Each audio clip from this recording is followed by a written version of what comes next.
대통령 선거가 끝난 지 불과 한 달도 채 되지 않았습니다. 대선 결과에 나타난 민심을 되돌아보고 국민 눈높이에 맞춘 변화와 혁신을 해야 한다는데 여야 모두 예외가 있을 수 없습니다. 우리 국민의힘은 대선 승리에 안주하지 않고 대선 과정에서 드러난 국민들의 민심과 또 국민들에게 드린 약속 이행을 위해서 인수위와 유기적으로 소통하면서 새 정부 출발을 꼼꼼히 준비하고 있습니다.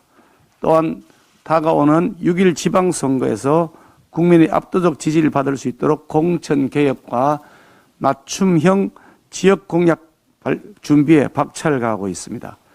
그런데 지금 민주당은 어떻습니까? 민주당은 선거 패배 후 비상대책위원회를 꾸리긴 했지만 정권 교체를 선택한 국민의 뜻을 무시한 채 젖잘사만 외치면서 쇄신과는 전혀 동떨어진 언행으로 어떻게든 새 정부 발목 잡기 흠집내기 하는 데만 당력을 집중하고 있습니다.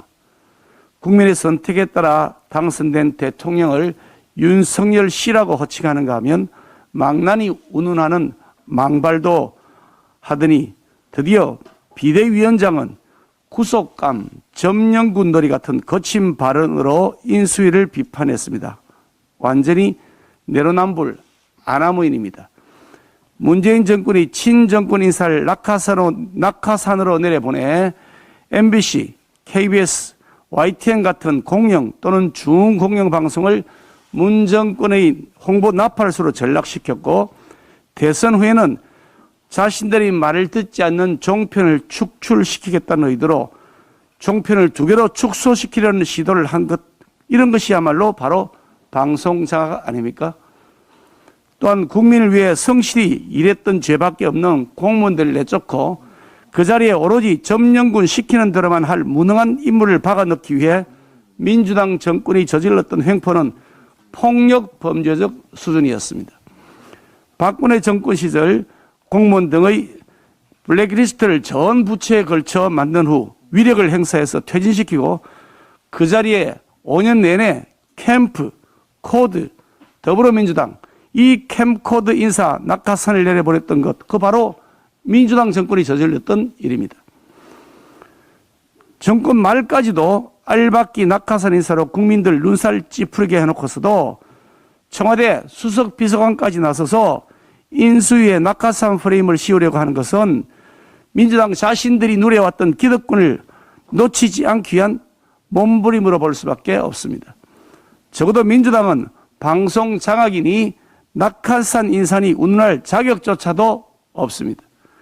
더구나 민주당이 한덕수 국무총리 후보자에 대해서 바지 사장 운운하면서 깎아내리는 것에 더해서 송곳 운운하면서 문재인 정부가 제시했던 인사검증 7대 기준을 검증잣대로 주장하는 것은, 검증잣대로 삼겠다고 주장하는 것은 완전한 코미디가 아닐 수 없습니다.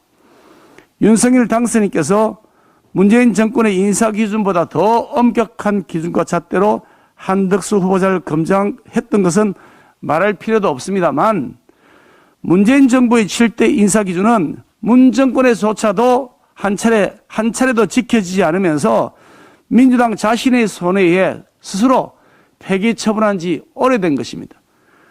자신들이 지키지도 않았던 7대 기준을 다시 꺼내 들려거든 적어도 문재인 정권의 원칙 없는 자기 사람 챙기기 인사, 캠코더 인사, 내로남불 인사에 대한 진정한 반성과 사과가 우선되어야 마땅할 것입니다.